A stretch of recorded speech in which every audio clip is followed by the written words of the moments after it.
Jackets win 5-4 in overtime over the Buffalo Sabers. We seem to have found our identity where at any second, at any moment, we just go offense, turned on, and attack and get a couple of quick goals. We need to clean up our defensive zone. Corpy gets a second straight start. The goals he let in were not his fault. They were just breakdowns in the defensive zone, breakdowns in the offensive zone, stuff like that he cannot control. He made some incredible saves in this game, but the ones that got in, I don't blame Corpy on any of them. So when we played the St. Louis Blues, everybody got on the score sheet. Everybody had a really good game, except for our first line of PLD, Axon, and Panarin. This game, PLD, Axon, and Panarin had a really good game, and everybody else had a mediocre to okay game. But starting off first period, we come out with a little bit of pressure, but Buffalo has more speed, and I think that caught us off guard. We weren't prepared for Buffalo, and you got to be prepared for everybody every night. If you don't, what happens is what happened in the Arizona game. But about a minute in, Ryan Murray pitches down, keeps the puck in the zone. Good job by him, but he kind of just throws it to the center of the net, and it goes right to Nelson. Nelson hits it out to Tage Thompson, and now it's a 2-on-1 with Thompson and Okposo. Savar's the only one back. They get into our zone. Savar lays out, trying to block the pass. Thompson reaches out around him and pits it right over to Okposo. Okposo pits it in between Corpy on a 2-on-1, and about a minute 30 in, and Buffalo leads 1-0. If Ryan Murray's going to pinch in like that and keep the puck in the offensive zone, that's fine. Good job by him. But he has to make sure it either gets to the goalie or to one of our players. He can't put it right on the tape of the Buffalo Sabres. That's not a good thing for us. It's going to end up in the back of our net more times than not. So after that, we get out there, we start attacking, we move the puck a little bit more, and we start to apply more pressure to Buffalo. About 8 minutes in, we're starting to work up the ice with Panarin. He goes up the ice, goes in between a couple players, tries to make a pass over to Axon. It's not the greatest pass. Buffalo breaks it up, and it enters their zone. Axon does a good job. He pressures the dude, forces the turnover, and Panarin's able to get it, and Axon gets back on sides as Panarin enters the zone, gets the puck, sends over to PLD. PLD just starts heading towards the net, fires wrister, hits the top right corner, and Jackets tie it up 1-1, PLD's third goal of the year. It was really close to being offsides. I figured Buffalo would have taken the chance, challenged it for offsides, but they didn't. Goals allowed to stand, and we have a tie game. Now that we've tied it up, though, we start applying pressure. We're getting more shots on Allmark. Just keep applying pressure, attacking, and Buffalo doesn't really have an answer for it. About 5 minutes left in the period. There's a face-off in our zone. We win the face-off. Ryan Murray goes to send it around the boards to get it out of the zone. Defenseman does a good job. He steps up on the blue line, keeps it in, sends it back around the boards. Jack Eichel gets it on the far boards. He sends up to the point. McCabe takes the shot. It's a deflection of a couple players. It goes straight to Skinner. Corpy's sliding over because he's going to where the puck should be. He realizes, oh crap, it's on Skinner's stick. Tries to get over a little bit more, but he can't do it. Skinner has a great scoring touch, and he pits it past Corpy. And the Sabres lead again 2-1. We would challenge this from the frost sides for when Ryan Murray sent it around the boards.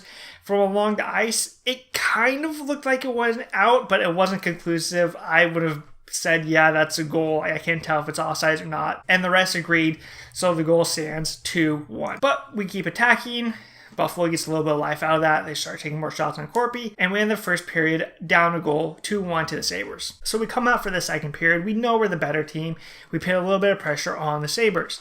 About a minute in, we get a face-off in their zone. PLD doesn't win the face-off, Buffalo does. They start to send the puck around the boards. McCabe picks it up. He skates around the net. He sees he has a winger on the far side. He's like, there's my guy. I'm going to give him the pass. Well, Axon has done a good job. He gets over. He pressures him and breaks up the pass. And now he has the puck. Dekes around a couple of defenders. Bounces it off the boards to PLD. PLD gets it. Skates down in a slot. Slides a pass over to Panarin, who's standing in an Ovechkin spot, waiting for the puck to come to him. Pits it past Allmark. Jack is tied up again, 2-2. Panarin's fourth goal of the year. A minute 34 into the second period, and that's how we want to start periods. We didn't have the greatest finish to the first period. We were able to get out of it without giving up another goal. And we came out, we got an early one in the second, and I think it caught the Buffalo Sabres up by surprise because for the rest of the period, it was all Jackets. Buffalo could not do anything. Buffalo had 8 shots to our 16. We just kept hitting pucks on net, and we're trying to find stuff that we could get through. But Allmark was doing a good job. He was standing tall. He was making some incredible saves. One of the things we've been doing really well the past 2 games is playing all 4 lines. If we're going to be a successful team, we have to play all 4 lines. And then not just like, oh, the fourth line gets 5 minutes, like 10 minutes minimum for the fourth line. That takes pressure off the top line, gives them a little bit more rest, and they can do some stuff. About 4 minutes left, fourth line's out there. They're buzzing around all night, constantly in the offensive zone. I love the way Hannikainen is playing. He's always out there. He's like, my puck, my puck, my puck, my puck, and tries to take everything away from everybody. Hits everybody, is always moving as fast as he can. Him and Sedlak are in on the forecheck. But Buffalo does a good job. They start to clear out of the zone. And as McCabe starts to come out of his zone, he is forced to make a pass by Sedlak, who comes in, finishes the hit. It's not the greatest pass in the world. Goes to Zach Werenski, turns it over. He slides up to Atkinson, who is now come on the ice for Hannikainen, who went for the change. Sedlak clears the zone. Atkinson and Nash enter the zone. McCabe is out of position.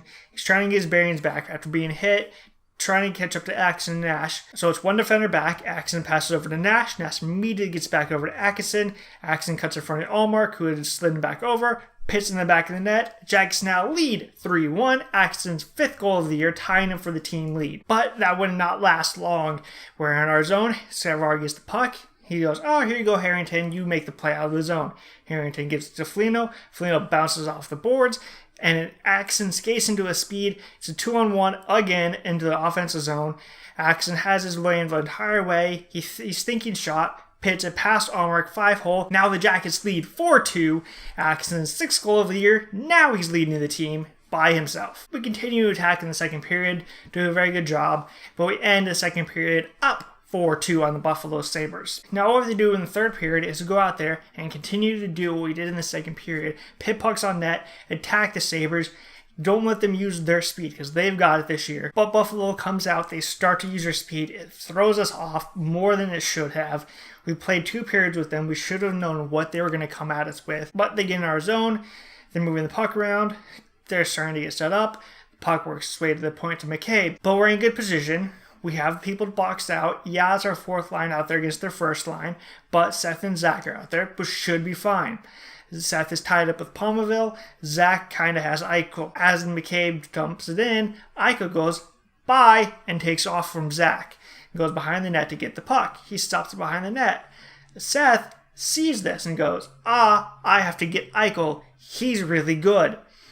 In fact, he's so good that he does a no-look between the legs pass straight to Palmaville, who Seth just left alone. Palmaville corrals it, pits it past Korpisalo, and now the Buffalo Sabres have pulled in within 1. There is not much Corpy could have done there. That was a complete defensive breakdown by our 2 best defenders.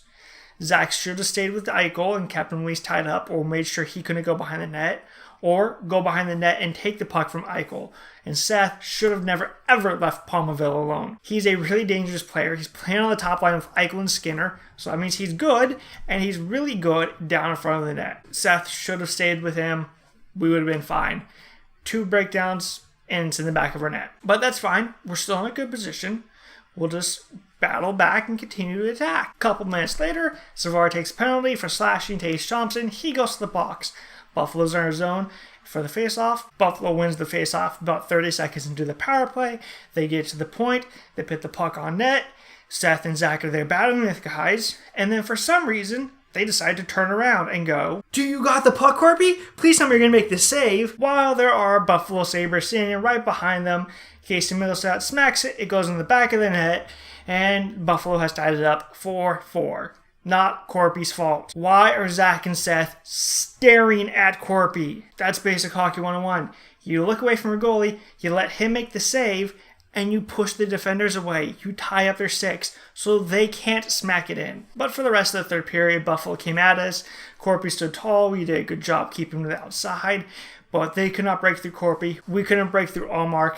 And now we head to overtime. So we start overtime. We have PLD, Panarin, and Jones out there. They get in the offensive zone. They're cycling the puck around for about 30 seconds. Seth Jones gets the puck at the blue line, and he is running out of room. He's coming up on the boards. He doesn't want to exit the zone.